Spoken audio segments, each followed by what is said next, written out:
I'm just throwing this in at the beginning because we're going to do a giant drama thing between Elon Musk and Trump. But I just wanted to say here, I'm going to come back to you guys at the end on this video. Vance breaks 50-50 tie as the Senate passes the GOP mega bill after voting around the clock. So it just took another step. I'll see you at the end of this video. Trump and Elon Musk are at each other's throats. This is going to be very conversational because I have to get into the thinking behind these different camps within MAGA, within the Republican Party, within America. I'm going to explain to you why Thomas Massie and Rand Paul and Elon Musk and the people who oppose this bill come from a more atheistic place. Let me explain myself, please. I've been thinking about this stuff for a long time. Okay. Doesn't make me right. I always love hearing from you guys in the chat. The most important part about this show is you coming in and telling me what you think. I'm just giving you guys ideas. And I think if you'll give me a chance to make my case, I think I can make it pretty well.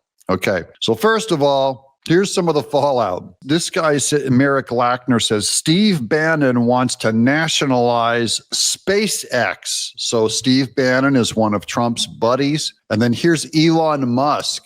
Bannon is going back to prison, this time for a long time. And here's some of the chat down below. Why is Elon saying this? Oh dear. Okay. So there is a giant rift between Trump and Elon Musk, and they are not getting back together. This thing is over. And it's going to mean a lot because Elon Musk is going to start putting his money. Remember, he's the richest man in the world. He's going to start putting it behind to defend libertarians, guys, which is libertarian atheism, like Rand Paul and Thomas Massie. But there's some good news. I'm going to give you, there's so much news to share on this thing, guys. So many moving parts, all happened overnight. We're going to be covering this all day too. Okay, here's Sarah Huckabee Sanders. Here's Diego Andreas Moonholtz. News. The Senate has removed the AI moratorium. Remember, in the House, that's what Marjorie Taylor Greene said. This is a big no vote. The Senate removed it from the reconciliation bill in a whopping 99 votes to 1. That means Republicans and Democrats came together, and there's only one vote that wanted to keep the AI carve out. And that one vote, well, they're probably getting billions of dollars from the big tech guys. It deals a massive blow to the effort to make this happen in the GOP package. So this is going down. And then here's Sarah Huckabee Sanders on Twitter. She says, this is a monumental win for Republican governors. President Trump's one big beautiful bill and the American people. Thank you. This is Tennessee, my Tennessee's Senator Marsha Blackburn for leading the charge in the Senate to defend states' rights. Remember, that argument was first made in the House over by Marjorie Taylor Greene, and then it got carried by Marsha Blackburn in the Senate, saying, look, the states, you cannot have this carve out for AI that protects them from lawsuits, from states' rights, from state citizens for 10 years. That's ridiculous. So they voted it out. And so that fundamentally changes that part of the bill, and that means that poison pill is removed. So Marjorie Taylor Greene is freed to vote yes on the big, beautiful bill that she said she would only vote on. Now comes the other trouble. Oh my gosh, this is going to get hairy, guys. You're not going to believe this. Here's Elon Musk indicates he'll donate to Rep. Thomas Massie, a Republican who has been excoriated by Trump. President Trump has indicated he will campaign against Massie. Here's a couple of quotes. Massie should return the donation. That will make him appear truly independent. No, he needs the money. I really enjoy Thomas Massie a lot. I just totally disagree with his fight against Trump and against the big, beautiful bill, even though I get these guys, man. I get it. This is a hard bill to vote for. But you know what? This is another big picture thing. No one gets their way. Elon Musk is learning how the sausage is made. He's going, holy cow, this is ridiculous. What do you mean we're raising the debt by $1 trillion, $2 trillion? What do you mean? Yeah, that's the way it's done. Trump did not run on lowering the debt. He is a big spender. He's only saying we can lower the debt on another bill, but right now let's enshrine that 68% tax cut from 2017 before it automatically bumps up. So that's the big fight. I've gone over this a lot. I'm going to keep repeating it so it becomes clear to all of us where the boundary lines are on this thing. So now you think, oh, Elon Musk is going to fund Thomas Massie. Yes, he is. Elon Musk, in fact, is talking about that stupid third party again, which is ridiculous. It's the only way that the Democrats can win in 2026 and 28 is if Elon Musk starts a third party. He doesn't care. He's ready to burn it all down. Fine. We'll keep following it. We're also fans of Elon Musk, okay? He's just wrong. Here's the Trump war room. Donald Trump says, new poll, anybody I endorse beats Thomas Massie of Kentucky by 25 points. Get ready. Massie is a very bad guy. That's what Trump says of Massie. He is hunting him down because Massie is creating all the trouble in this bill. Notice Trump's not going after Rand Paul as hard, although Rand Paul is exactly as bad as Massie. So that's where the fight is going now. Trump is keeping it personal. I'm just going to read this for you guys. You're going to go, Doug, why are you bringing philosophy into this thing? I'm going to tell you why I despise libertarians. And again, many of you are libertarians. Libertarian is a atheistic worldview. It's like Republicans, but you remove the made in the image of God foundation. And in the end, libertarianism does not have the ability to even defend its own philosophy because it's atheistic. It is a philosophy that tries to pull itself up by its own bootstraps and fly in the air. Okay, here goes. I asked Grok about the philosophical foundations of libertarianism. And here you go. You can argue with AI. How's that? Libertarianism is rooted in individual autonomy, okay? That is, you are just free for just yourself. By the way, that is already atheistic because in the Bible, it says we're to serve others. Now, you can't enshrine that in a political philosophy. I get it. But the individual autonomy and the idea that I don't have to do anything, that is not America. America is not, I'm free to do nothing. I don't have to do anything.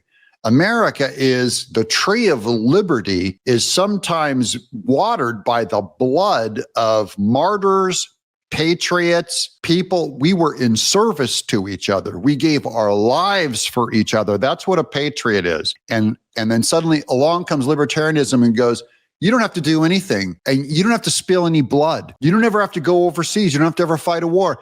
And you still get all of the goodies. Just give me my adult movies. Just give me my video games. Give me my money and I don't have to do anything for anyone else. You can't, it's freedom without responsibility at its foundation. Okay, rooted in individual autonomy and the non-aggression principle, which is near pacifism. Do no harm is the non-aggressive. It's called the minimal ethic. It's as you can sit around and claim to do good when you go, I didn't do anything. I'm non-aggressive. The Bible calls us, not the government, but individuals, is the Good Samaritan. Is Samaritans were bad dudes in the Bible, and all of the righteous dudes walked past the guy who was beaten and without a home, and the Good Samaritan comes up to him, provides him a hotel room, all the food he needs, and pays for him. And Jesus goes, who is my brother? Who is my son? Who is the person of faith? It is the Good Samaritan. So the non-aggressive thing, the minimal ethic of I don't have to do anything and I'm good. No, you're not. You're a selfish person, and you always will be. Again, obviously this does not apply to a government, but this is why libertarianism has a problem with being a good government. It is a neutral, selfish, I believe, self-collapsing government, emphasizing personal freedom and minimal government intervention. I see no problem with that, with minimal government intervention. Its philosophical basis often draws from thinkers like Ayn Rand, objectivism. She was a hardcore atheist that said altruism, that is giving to others, was evil. She called it bad. Ayn Rand was an atheist. Rand, by the way, is why Ron Paul named his son Rand Paul, named after a philosophical atheist. Okay. Ludwig von Mises, who I like, Murray Rothbard, I don't like, who prioritizes reason. Now, this is always arrogant, self-proclaimed label. It is not reasonable. I could get into this. It's going to be way too long. Self-interest. Yeah. Selfishness. Okay. Very good. Yeah. Root yourself in that. And secular ethics, which is an oxymoron. Secular ethics. Secularism cannot provide a philosophical ground for its own ethics. And no, I'm not saying atheists can't be ethical. I'm not saying that non-believers can, I'm saying non-believers are capable of doing good. I'm saying they cannot provide the worldview, the philosophy, the philosophical underpinnings to explain their own worldview on why you should do good to others. At best, they can say it benefits me. Secular ethics over religious doctrine. Well, not all libertarians are atheists. Example, some are religious, but prioritize individual choice. Again, individual choice over service to others. The ideologies focus on rational self-interest. Again, I believe that is an oxymoron. There's nothing rational about self-interest. And skepticism, there you go, non-beliefism. And I'm only saying I'm a better skeptic than any libertarian because I'm skeptical of libertarianism. Whereas libertarians, they have full faith, full come to Jesus faith when it comes to libertarianism and self-interest. They have faith, okay? So they're not skeptical enough. I apply the same skepticism to libertarianism. Skepticism and collective authority, including religious institutions, so they're against the church, aligns more closely with atheistic or agnostic worldviews. That's, guys, this is Marxism. This is liberalism light. This is leftism light. Libertarianism doesn't require a belief in God to justify its moral framework. And that's what I mean. It's a moral framework, not justified in God, but justified in the absence of God, also known as the devil, as it grounds ethics in individual rights and voluntary interactions. Okay, so that's the philosophical underpinnings. Here's Trump now at war with Elon Musk and that side of the party. This is going to be a tough one for some of you. He's going after Elon Musk. This is a pretty serious attack. I don't know. I think we'll have to take a look. We might have to put Doge on Elon. You know? We might have to put Doge on Elon. He's saying Doge should go in and investigate all of his rocket companies and even his citizenship. Now, Trump doesn't mean this, of course. Trump is being a mafia boss. This is how Trump, the big dog, does business. Now, you don't have to like it. This is why he won. This is how he's running the country. This is what populism is. This is not conservatism. It's not republicanism. It's he brought along Elon Musk, needed him. Elon Musk helped him. And then Elon Musk turned on Trump. And now Trump is going to get out a baseball bat and put him down. He's going, oh, you want to play against my politics and against my presidency? We might have to sick Doge on you. You know what Doge is? Doge is the monster that might have to go back and eat Elon. Wouldn't that be terrible? It's the monster that might have to go back and eat Elon. He gets a lot of subsidies, Peter. But Elon's very upset that the EV mandate is going to be terminated. And you know what? When you look at it, not everybody wants an electric car. He says Elon Musk is upset that the EV mandate is being eliminated. I don't believe that's true. I've said this before, that I don't think Elon is in it for the money.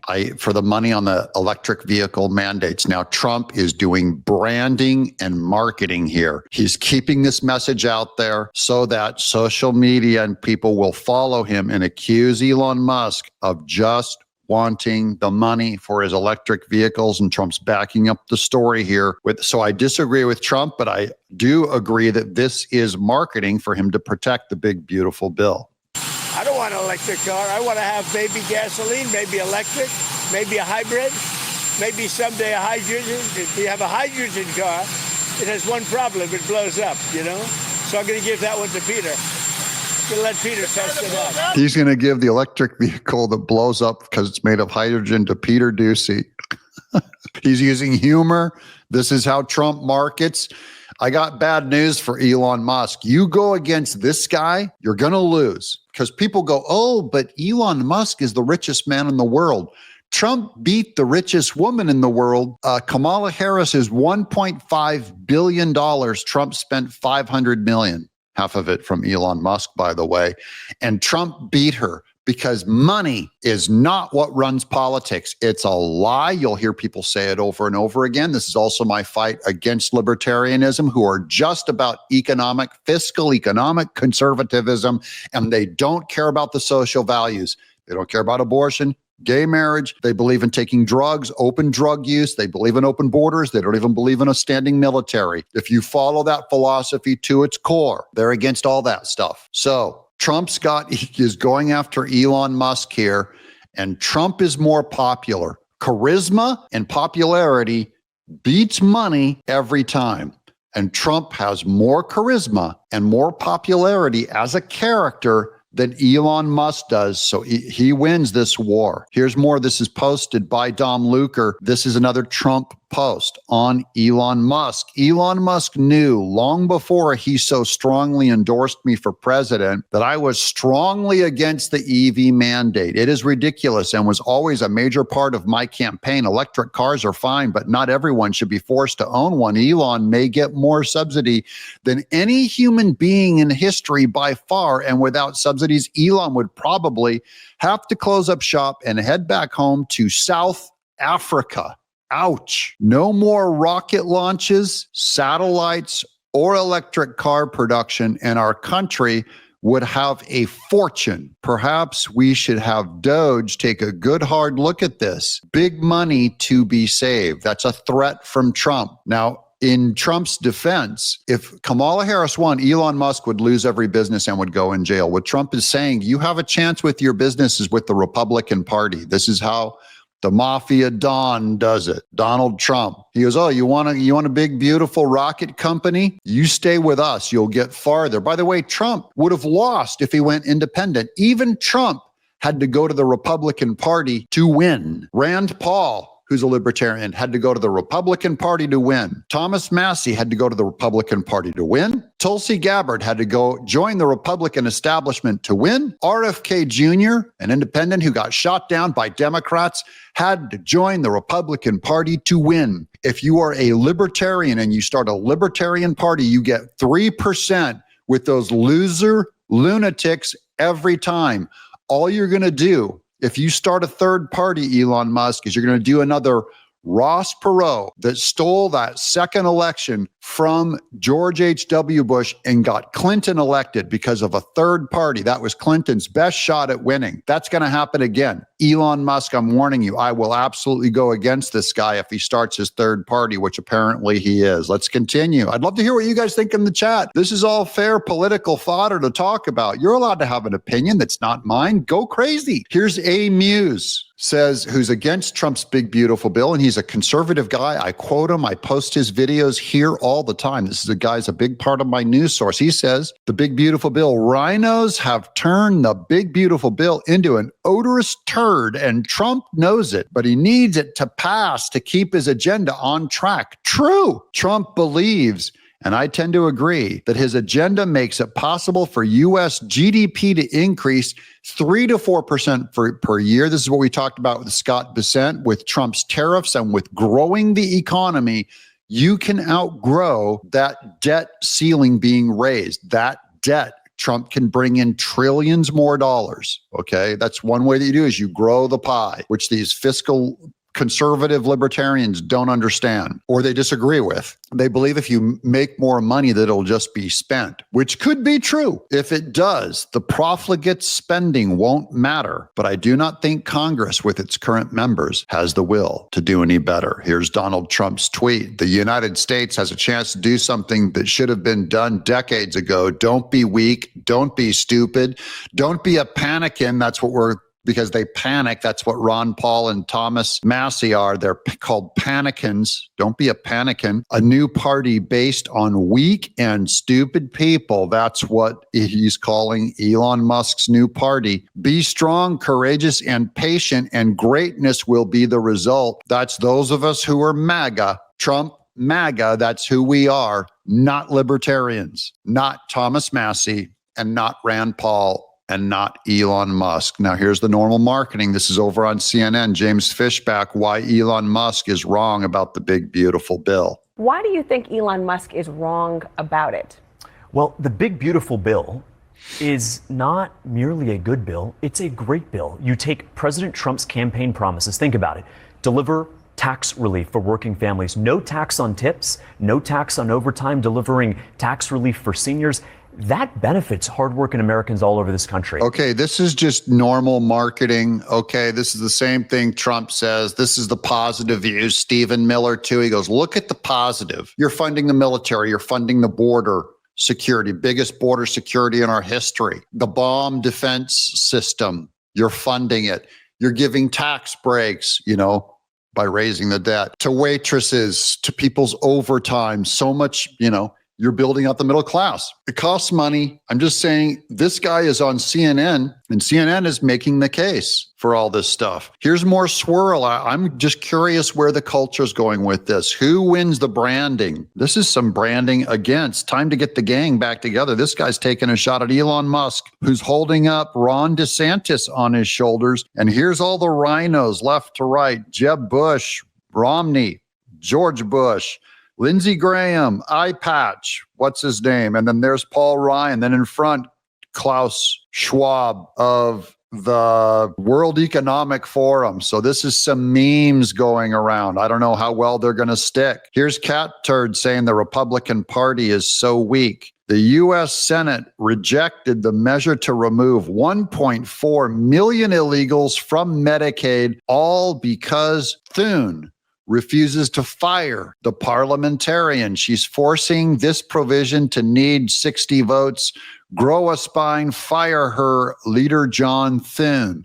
They're all blaming it on this unelected parliamentarian that is changing the rules on the floor. Here's more bad news. Breaking. This is from Simon at Table last night. House Freedom Caucus says they will not back the Senate's big, beautiful bill. This is the picture of Chip Roy. And over here is our man Higgins over here. We really like these guys. They're going, we have trouble with this bill. Here's more from Elon Musk. Vows to make sure every member of Congress who campaigned on reducing government spending, but voted for the big, beautiful bill, loses their primary in 2026. He's coming back in with his money, guys. Big money Elon Musk is coming in to fight. Who's voting for it? Who? Margie Taylor Greene? Will she vote for it now? Is he going to primary her? Marsha Blackburn, is he going to primary her? They will lose their primary next year if it is the last thing I do on this earth, Elon Musk vows. Here's the actual tweet. Every member of Congress who campaigned on reducing government spending and then immediately voted for the biggest debt increase in history should hang their head in shame, and they will lose their primary next year if it is the last thing I do on this earth. He is getting back into politics, fighting against them. Here's another meme that Elon Musk posted. And I don't know if he's just spazzing out, guys. He's got, he's on the spectrum, and I don't know what he's doing, but this is significant. Anyone who campaigned on the promise of reducing spending but continues to vote on the biggest debt ceiling increase in history will see their face on this poster in the primary next year. Here's the poster. Liar voted to increase America's debt by $5 trillion. And then here's Speaker Mike Johnson. So these are the Republican guys. Trump's is Republican guys on branding. Stephen Miller is right. One big beautiful bill is a huge win for the conservative movement, and it delivers on the promise Republicans made to the American people. Greatest single investment in border security and national defense. Largest tax cut in history for working families and small businesses. Historic welfare reform. Largest spending in reduction in U.S. history. Here's our man, Stephen Miller. He loves this thing. Now, I've spent my entire life in the conservative movement. Since I was a kid in high school, working, dreaming of the day where we could have a piece of legislation like what exists right now, Sean, what President Trump. So he's going on Sean Hannity doing Trump branding. Big, beautiful bill. Don't look at the debt. This is delivered to the American people. Guys, this is how politics are done. It's messy. It's expensive. Everyone wants to vote in their own thing. I have my own personal thing. I might go in and say, hey, I'm a pro-lifer, and I'm only a pro-lifer. It's my number one issue. And if you fund anything with Planned Parenthood, you know, I'm not going to vote for this thing. And I don't care about no tax on overtime, no tax on tips, and funding the border. I'm a single issue guy. And that's all Rand Paul and Thomas Massie and Elon Musk and Chip Roy are. They're single issue guys. They're from the atheistic money only. Just cut that debt. That's all we care. We don't care about anything else. I think they have a place in the Republican Party. I wish they would stay in it. But Elon Musk is going to start a third party. You're going to destroy the Republican Party, and you're going to get a Democrat elected because you're going to split the Republican vote. Do not split the Republican Party. You need rhinos. You need lunatics like Rand Paul and Thomas Massie. You need Marsha Blackburn. Yes, you need Murkowski. You only have one vote. Distance. This is how politics are done. Trump has the largest coalition in recent history. He has to hold that coalition together. But when people say, I won't vote, I'm taking my ball and going home, that's why Trump is going after them, going, you are ruining what I'm trying to get done here. Okay, here's the actual clip of the Senate passing the big, beautiful bill. It was a 50-50 tie. J.D. Vance breaks the tie break. On this vote, the yeas are 50, the nays are 50. The Senate being evenly divided, the Vice President votes in the affirmative. The bill as amended is passed. And a little bit of applause there. It's passed, goes back to the House, final approval, then it goes to the president's desk. By July 4th, I'm Doug in exile.